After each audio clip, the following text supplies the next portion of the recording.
Kaip nuolatos turėti pačias geriausias pasaulio kompanijas savo portfelyje, neskiriant tam ypatingai daug dėmesio ir tuo pačiu aplenkti net 87% profesionalių investuotojų. Kiekvienas iš mūsų nuolatos norim turėti pačias geriausias pasaulio kompanijas savo portfelyje, kad galėtume uždirbti iš jų augimo. Kaip tą padaryti, kaip turėti tas geriausias kompanijas ir šiais metais, ir kitais metais, ir jeigu jau seniau investuojat pagal šitą strategiją, apie kurią šiandieną papasakosiu, tai jau ir praeitais ir užpraeitais metais turėjot tas pačias geriausias kompanijas pas save. Ir dar kitas momentas, ypatingai aktualus tiem, kas galbūt jaučiasi nedrąsiai investuodami didesnėmis sumomis arba šiai dienai negali sau leisti investuoti didesnėm sumom, šitas investavimas yra visiškai prieinamas iki 20 eurų sumai. Jeigu pirmą kartą pasijungi mano kanalą, tai labas, aš esu Justina. Mano viso šito YouTube tikslas yra padėti suprasti kiekvienam paprastam žmogui, kad investavimas neprivalo būti kaip raketų mokslas ir tai nėra super sudėtingas mechanizmas, ar ne? Mes tiesiog turim šiek tiek pasidomėti, šiek tiek suprasti ir galbūt papasakoti vienam ar kitam draugui tam, kad ta visa informacija mums patiems prigytų, susijungtų neurojungtis ir mes galėtume iš tiesų pradėti investuoti. Šitam kanale kalbu ir apie investavimo idėjas, dalinuosi savo pačios kelionę, pasyvių pajamų investavimo strategiją ir savo portfeliais. Tuo pačiu turiu eksperimentą, vyrų, moterų investavimas, ir dar daug kitų temų, kurios yra susijusios apie inovacijas, investavimo idėjas ir bazinės strategijas. Kviečiu spausti like, jeigu to dar nepadarei, prenumeruoti kanalą ir taip pat, jeigu tau aktualu kažkokios temos, tai kviečiu palikti jas komentaruose, įsidėsiu pas save į temų sąrašą ir galimai ateityje sulauksit išsamesnio video savo norimą temą. Iš tiesų šiandieną šiek tiek kitoks setupas, bet tema įprasta ir pakankamai bazinė, fundamentali tema, kurią tikrai reikėtų padengti ir papasakoti išsamiau. Šiandien noriu papasakoti ir suteikti žinių, statistikos ir argumentus, kodėl realiai beveik kiekvienam investuotojui ar pradedančiam ar profesionaliam šita strategija yra tikrai tinkama, jeigu jūs norit pasiekti rinkos grąžą. Šiandien pasakoju apie indeksus, apie aktyvų pasyvų investavimą tų fondų, kurie seka indeksus, tai yra indeksiniai fondai apskritai, kas yra indeksas, kaip jisai sudaromas, kaip jisai rebalansuojamas, ar ne, ir labiausiai bazinė informacija, kuri yra svarbi kiekvienam, kuris renkasi šią strategiją ir kiekvienam, kuris domisi investavimu. Jeigu mes nesuprantam, kas yra indeksas, bus tikrai sunku apskritai gaudytis ir bendroje rinkos grąžoje, kuri yra matuojama standartiškai pagal populiariausius indeksus. Esu tikra, kad su šito video sugriausiu vieną iš tokių įsisenėjusių mitų, kad aktyvus investavimas yra ilguoju periodu geresnis nei iš tiesų pasyvus, nuobodus investavimas.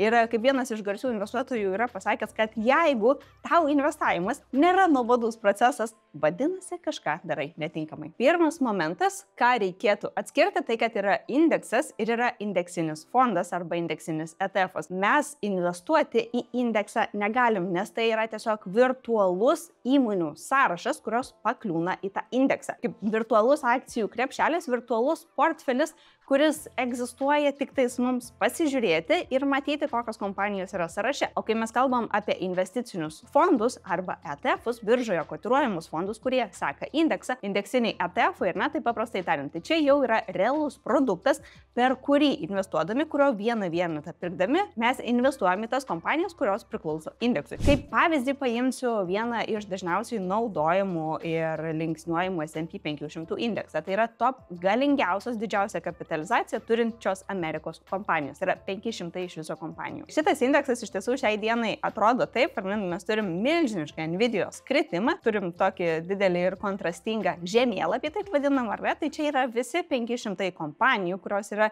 išskaidytos pagal savo dydį, ne, pagal kapitalizaciją, kokia yra jų vertė. Taip pat mes matom, ar ne, ir pagal sektorius išskaidymą, ne, tai yra technologijos, komunikacijos, finansai, mes turim utilities, ar ne, tai yra komunalinės paslaugos, basic materials, industrials, na ir daugelis kitų. Taip pat turim ir nekilnojamo turto sektoriaus dalį. Jeigu mes norim pasižiūrėti, ar ne, kaip atrodo visas S&P 500 indeksas ir iš ko jisai sudarytas, tai ne tik kompanijos, ar ne, bet yra išsiskaidimas pagal sektorius, tai yra sveikatos sektorius, finansai, tuo pačiu technologijos ar ne, informacinės technologijos, consumer discretionary, tai tam tikros parduotuvės, ar ne, tai čia yra Amazonas, McDonald's, Nike'as, Tesla, na ir daugelis kitų. Kam yra sudarinėjami šitie indeksai ir kas juos apskritai sudarinėja? Natūralu, kad jie yra sudaryti taip, kad kompanijos, kurios ten patenka, jos turi atitikti tam tikrus griežtus kriterijus. Ir kalbant apie S&P indeksą, tai yra kompanijų vertė. Kuo kompanija yra galingesnė, kuo jos kapitalizacija yra didesnė,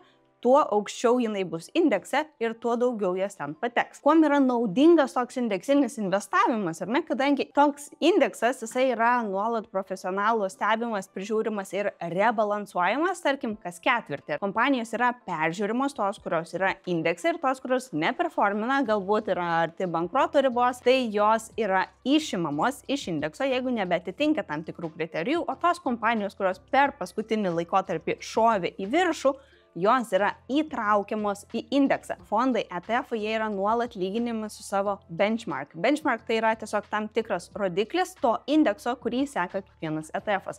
Ir indeksai jie gali būti patys įvairiausi, ar ne? Tai mes čia pakalbėjom apie Amerikos indeksą. Tuo metu gali būti Nasdaq'o 100 kompanijų, tai yra pagrindinai technologijų kompanijos, 100 kompanijų, kuriuose nėra finansų sektoriaus. Bet didžiausia koncentracija vis dėlto yra technologijų kompanijose. Šitoje vietoje mes turim Nasdaq 100, ar ne, tai yra 100 kompanijų, kurios patenka į indeksą, S&P 500 kompanijų, kurios patenka į indeksą ir yra, tarkim, Russell 1000 arba Russell 2000 indeksai, tai skaičiukas, ką jisai pasako, tiek kiek kompanijų patenka į patį indeksą, ar ne, tai šiuo atveju 1000 arba 2. Taip pat gali būti besivystančių rinkų indeksai, gali būti FTSE arba MSCI World indeksai, kurie apima viso pasaulio kompanijas, tai turėsim ne tik Ameriką, bet ir Europą. Jeigu mes įsivestume, ar ne, tiesiog į tą patį Google S&P 500, ką mes matysim, ar ne, tai yra indekso rodiklis. Būna tikrai žmonės dažnai susimaišo, ar ne, atsidaro ir sako, aš negaliu nusipirkti S&P 500 indekso, nes jisai kainuoja virš 5000, ar ne, šiai dienai net su minimaliu pakritimu mes turim 6000. Ką yra svarbu suprasti, kad mes, kaip jau minėjau, mes negalim investuoti į tą virtualų portfelį. Mes galim tik išsirinkti fondą, kuris atkartoja to portfelio kompanijų sąrašą ir investuoti per fondus. Tai čia yra bendri rezultatai, kaip ir kiek šitom kompanijom sekasi arba nesiseka bendrai paėmus bendrame krepšelyje. O dabar jeigu mes norim investuoti į, tarkim, šitą indeksą, tai aš pasakosiu šiandieną plačiau būtent įmant kaip pavyzdį S&P 500 indeksą, bet jeigu jūs norit rinktis labiau technologinės kompanijas arba galbūt visą pasaulį, nes jums reikia dar daugiau kompanijų negu 500, principai jie yra praktiškai tie patys, tiesiog suprasti ir atskirti indeksą, išsirinkti indeksą, o tada jau galim keliauti į Just ETF puslapį, kur mes išsirinksim fondą. Nes renkantis fondus, kurie turi tą indeksinio investavimo strategiją, čia taip pat yra keli niuansai, kurios yra labai svarbu išsigryninti, suprasti ir tik tada tinkamai atsirinkti savo ilgalaikės strategijos ar ne konkretų pasirinkimą ETF. Tai aš dabar panagrinėsiu 2 ir Just ETF yra vienas iš tų puslapių, kur tikrai kiekvienas galit nemokamai pasijungti ir gauti ir labai daug edukacijos ir išmokti nagrinėti fondus, gauti jų pačius svarbiausius dokumentus ar ne, jeigu norit pradėti investuoti. Tai aš esu atsidariusi 2 fondus, kurie investuoja pagal tą pačią strategiją, bet rezultatas, kurį jūs turėsit ilguoju periodu, nebus vienodas. Tarkim, aš investuoju į vieną pasirinkimą, ar ne, ir mano draugai investuoja į kitą pasirinkimą. Tarsi strategija yra ta pati, pasyvus indeksinis investavimas, bet kas nutinka, mano rezultatas, tarkim, renkantis SPYL, galimai bus geresnis ateityje po 20 ar 30 metų, po ilgo periodo, negu mano draugės, kurie investuoja į kitą pasirinkimą. Dabar, kodėl? Tai čia yra esminis momentas, kad mes besirenkant fondą, ar ne, šiaip į ką reikėtų atkreipti dėmesį, tai yra baziniai dalykai. Atsidarom, ar ne, ir mes matom, kad S&P 500 jau yra parašytas bendrai pavadinime, ar ne? Skaitom prie description'o, SPDR S&P 500 UCITS ETF'as yra akumuliuojantis ETF'as, čia taip pat matysit accumulating, vadinasi, jisai neišmoka dividendų, jisai juos akumuliuoja viduje ir tuo pačiu padidina jūsų bendrą portfelio grąžą. Ką jisai daro? Seeks to track the S&P 500 index. The S&P 500 index tracks the 500 largest US stocks. Tas momentas, į ką yra labai svarbu atkreipti dėmesį, tai yra total expense ratio. TER raidelės Ir šito fondo turto valdymo mokestis, kurį jūs sumokat per metus už tai, kad investuojate ir jūsų pinigai cirkuliuoja šitam fonde, ar ne, kur jūs norite uždirbti rinkos grąžą, kurią uždirbs S&P 500 kompanijos, jūs sumokėsit 0,03% per metus nuo savo turimo kapitalo. Šitas fondas yra full replication, tai vadinasi, kad jisai visiškai identiškai atkartoja ir privalo supirkti visus tuos 500 kompanijų, kurios priklauso indeksui ir negali nukrypti visiškai nuo strategijos. Šiai dienai, kaip ir minėjau, tai iš tiesų yra vienas iš apskritai pigiausių pasirinkimų investuoti į top 500 Amerikos kompanijų ir jisai kainuoja 14 eurų, tai tiesiog turėkit mintyje, kad ar ne, jo kaina palaipsniui kils ir kils. Na, tai galbūt po 5 metų kaina bus absoliučiai kitokia ir tikrai ne 14 eurų. Tai jeigu pradėsit šiandien, iš tiesų galit suspėti kartu su tokiom sumom, kad investavimas iki 20 eurų iš tiesų yra prieinamas. Tada, jeigu mes pasirinktume kitą ETF-ą, kuris vėlgi, ar ne, iš pažiūros atrodo visiškai atitinkantis tą pačią strategiją, ar ne, tai mes turim HSBC S&P 500 UCITS ETF-ą, ką jisai daro, ir vėlgi trekina tas pačias kompanijas, ar ne, 500 Amerikos didžiausių kompanijų, bet jo total expense ratio yra 0,09. Ir tai atrodo tokie nereikšmingi skaičiai, jeigu mes kalbam ar ne apie eurą, apie 10 eurų, 20 eurų, bet jeigu mes paimsim ilgalaikę perspektyvą, savo periodinio investavimo strategiją, kad kiekvieną mėnesį išpildausi savo portfelį tam tikrom sumom, tas minimalus skirtumas fondo turto valdymo mokesčio gali iš jūsų pelno paimti tikrai kelis ar net keliasdešimt tūkstančių eurų. Tai dabar parodau, kaip tai atrodo skaičiuoklėje. Jeigu mes atsidarysim Expense Ratio Impact Calculator, ar ne, ir turim, tarkim, įsinešam šiai dienai $5,000 ir per visus ateinančius metus investuojam po 200 eurų,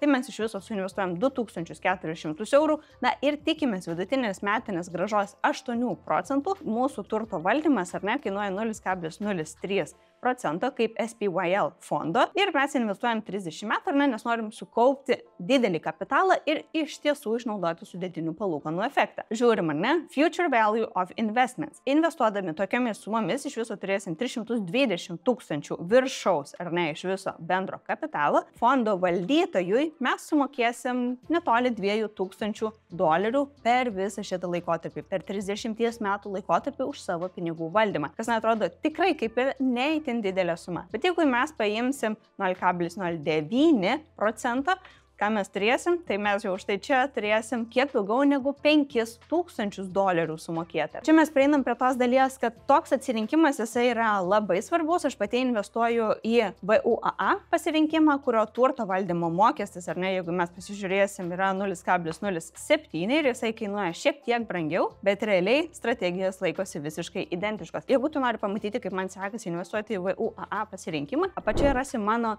šito portfelio sekimo nuorodą, kuri yra ir dalis eksperimento, dalis tikslo parodyti, kad periodinis investavimas nedidelėmis sumomis iki 100 eurų kiekvieną mėnesį, nestebint rinkos apskritai, kad jisai veikia, kokia yra mano jau sugeneruota grąža ir kaip jisai atrodo versus aktyvus investavimas. Aktyvaus investavimo tą portfelį dabar formuoja Aleksandras. Galima matyti, ar ne, pažiūrėjus visas kelias serijas, ant kiek dinamiškai keičiasi mūsų rezultatai, kad pusę metų performino mano portfelis, kur aš investuoju po 100 eurų visiškai pasyviai į 500 kompanijų, kas yra pakankamai nuobodu, ir Aleksandro dalis, kuris keičia savo strategiją ir investuoja į skirtingus pasirinkimus, ar ne, kaip svyroja jo bendra grąža. Tai šitą pasižiūrėkit, bus ir mano ir Aleksandro portfeliai apačioje. Mano pasirinkimas yra šis, ar ne, ir tarkim 0,07 turto valdymas. Vadinasi, ir na, aš čia galiu pakeisti ir tiesiog preliminariai pasižiūrėti, kiek man kainuos per visą laikotarpį sumokėti fondo valdytojui, tai turėtų būti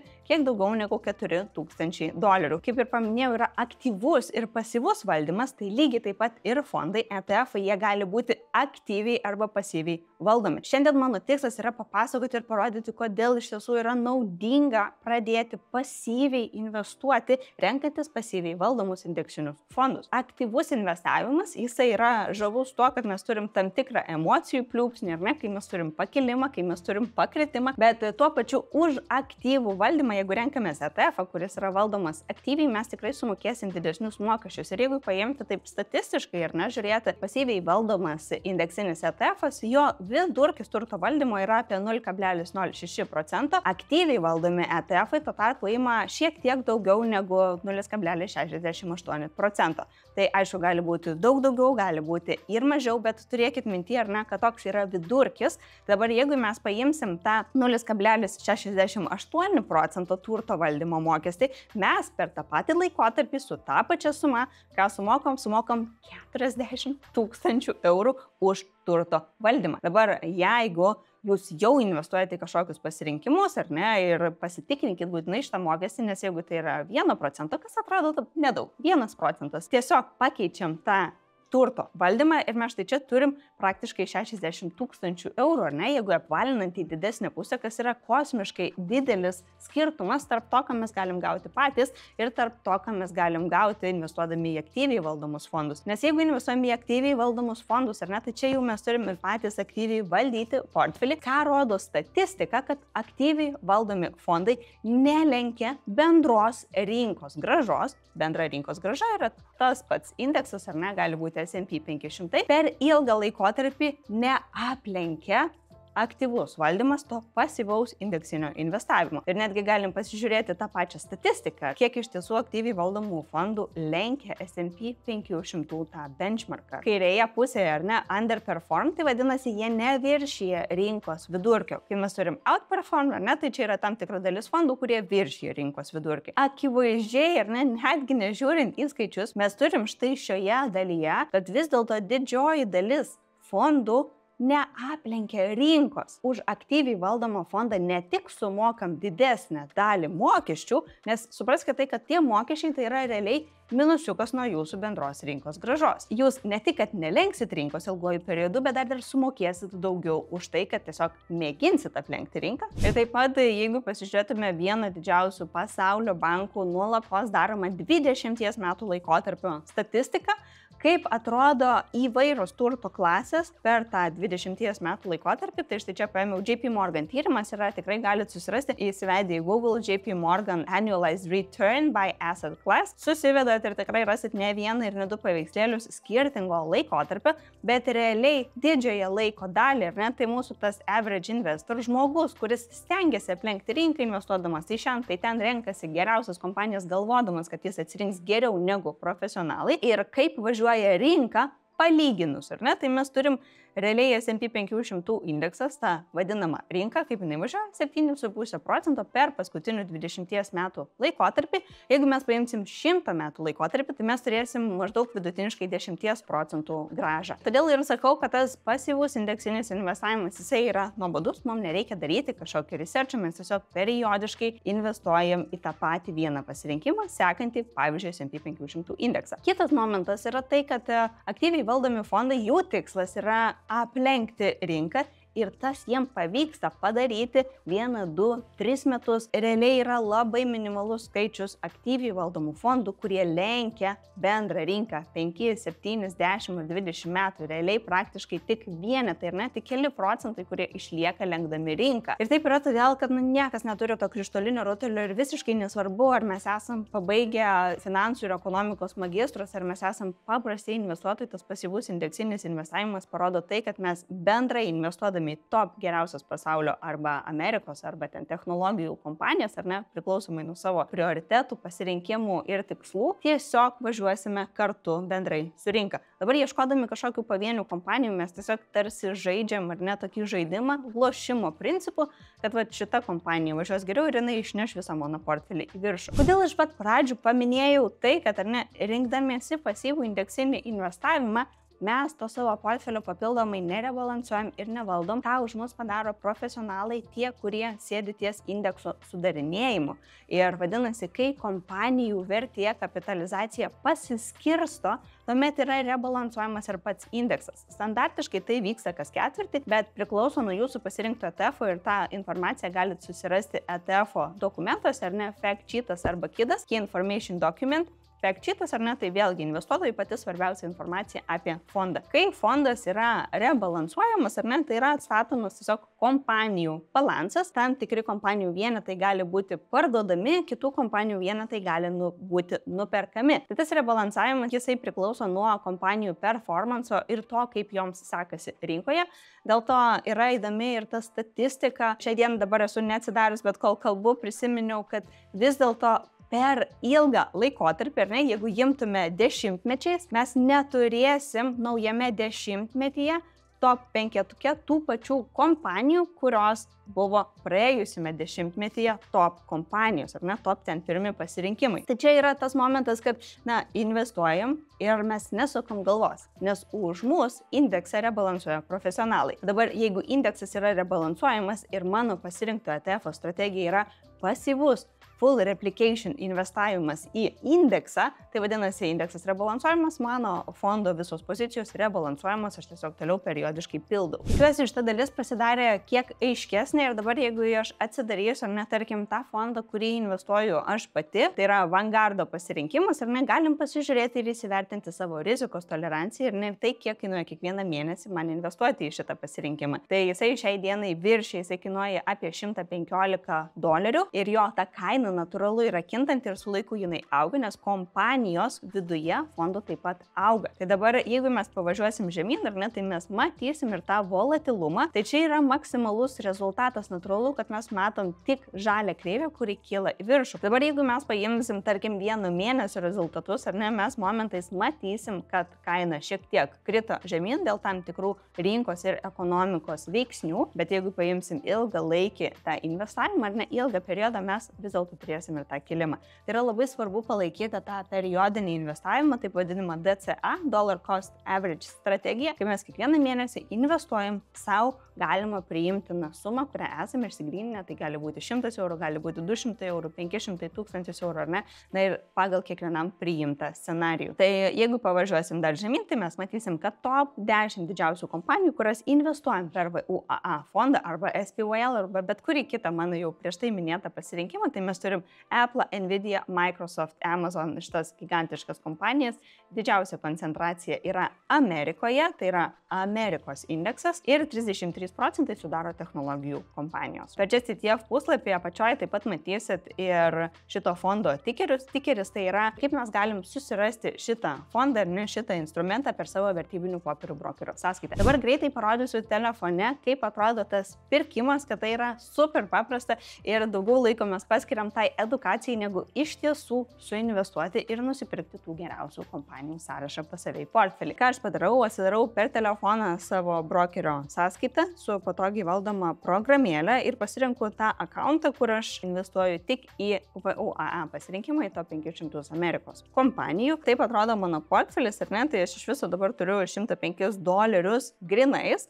Ir kitas momentas, kad čia yra mano visos 10 pozicijų, kurias aš tiesiog pildau ir perku, ne, tai 10 mėnesių tęsiasi šitas mano eksperimentas ir tai, kuo aš dalinuosi viešai. Parodyta, kad investavimas nėra toks sudėtingas ir realiai, kiek dabar pamenu, per šitą 10 mėnesių laikotarpį pas mane minusinio rezultato nebuvo. Kas kartą kaina auga, nes tada, kai pradėjau prieš 10 mėnesių vieno vieneto kainą, VUA buvo apie $98. Tai šiai dienai jisai jau kainuoja $114.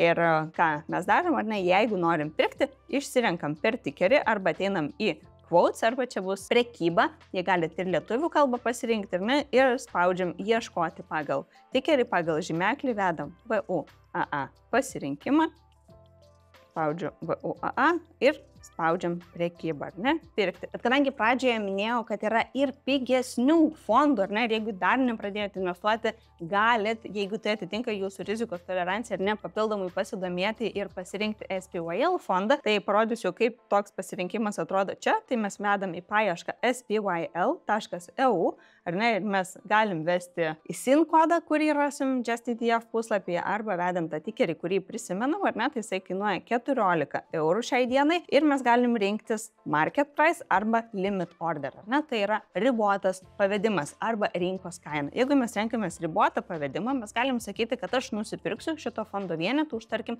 €14 arba už €13, arba galbūt aš noriu pirkti, ar ne, už €16. Tai tiesiog, nusistatom tą kainą, parodau, kaip tai atrodo atrodo ir aš, pavyzdžiui, sakau, kad aš pirkčiau už 13 pinigų, tai yra svarbus momentas, ar ne? Nepamirškite, kad fondą jūs galite nusipirkti pigiai, ar ne? Vienas vienetas kainuoja 13 eurų. Bet svarbus yra tas momentas, kad kas kartą, kai investuojat, mano pasirinkimas yra Freedom24, tai kaip ir kiekvienas brokeris, ar ne, jie turi iš kažko uždirbti ir uždirba iš mūsų pirkimo pardavimo sandorių. Šiai dienai Freedom24 už pirkimas kainuoja 2 eurus.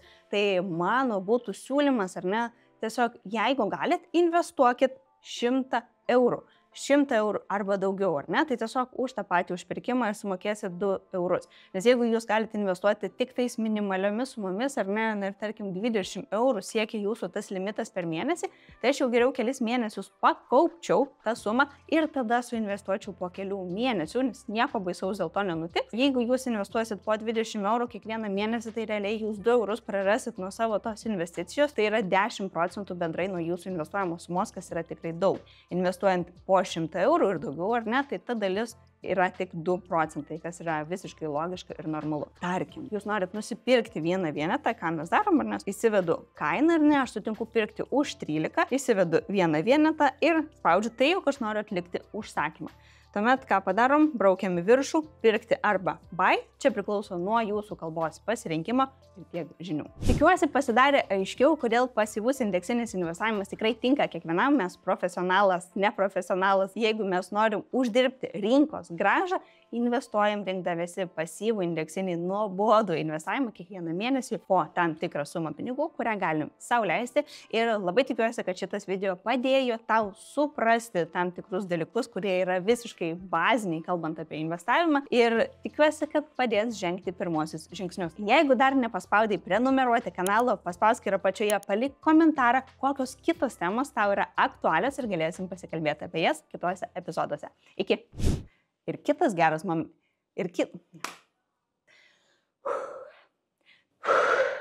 Tai